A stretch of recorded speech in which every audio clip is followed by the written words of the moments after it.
ரூபாய் 4.5 கோடியில் உப்பளம் துறைமுக முகத்துவாரம் தூர்வாரும் பணியை சட்டமன்ற உறுப்பினர் அனிபால் கென்னடி நேரில் ஆய்வு மேற்கொண்டார். புதுச்சேரி முகத்துவாரம் பகுதியில் நீண்ட நாட்களாக தூர்வாரப்படாததால் மணல் தேங்கியுள்ளது. இதனால் மீன்பிடி விசைப்படகுகள் கடலுக்கு செல்வதில் சிக்கல் ஏற்பட்டுள்ளது. அடிக்கடி மணல் திட்டுகளில் விசைப்படகுகள் சிக்கி சேதமடைந்து வருகின்றன. இதைத் தொடர்ந்து துறைமுக முகத்துவார பகுதியில் தூர்வார திட்டமிடப்பட்டுள்ளது.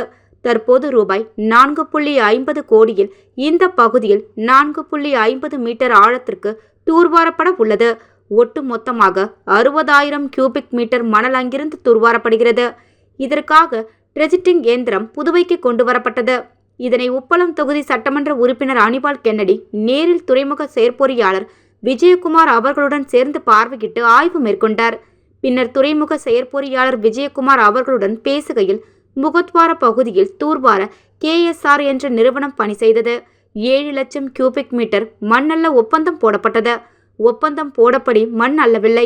பூஸ்டர் எனப்படும் மண் அளவிடும் கருவி வைக்கப்படவில்லை. பின்னர் எப்படி மண் அள்ளுவதை கணக்கிட முடியும்?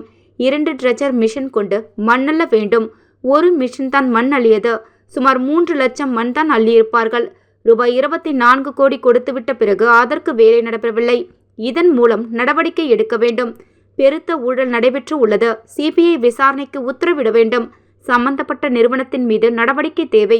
கண்காணிக்காத அதிகாரிகள் மீது உடனடி நடவடிக்கை தேவை என்று சட்டமன்றத்தில் பேசி எந்த வகை நடவடிக்கையும் எடுக்கவில்லை. அவர்கள்தான் எங்களை ஏமாற்றி சென்று விட்டார்கள். இப்பொழுது 4.5 கோடியில் துறைமுக முகத்துவாரம் தூர்வாரும் பணி செய்யும் IIT நிறுவனம் தவறு செய்யாமல் கண்காணிப்பு செய்யுங்கள் என்று சட்டமன்ற உறுப்பினர் கோரிக்கை விடுத்தார்.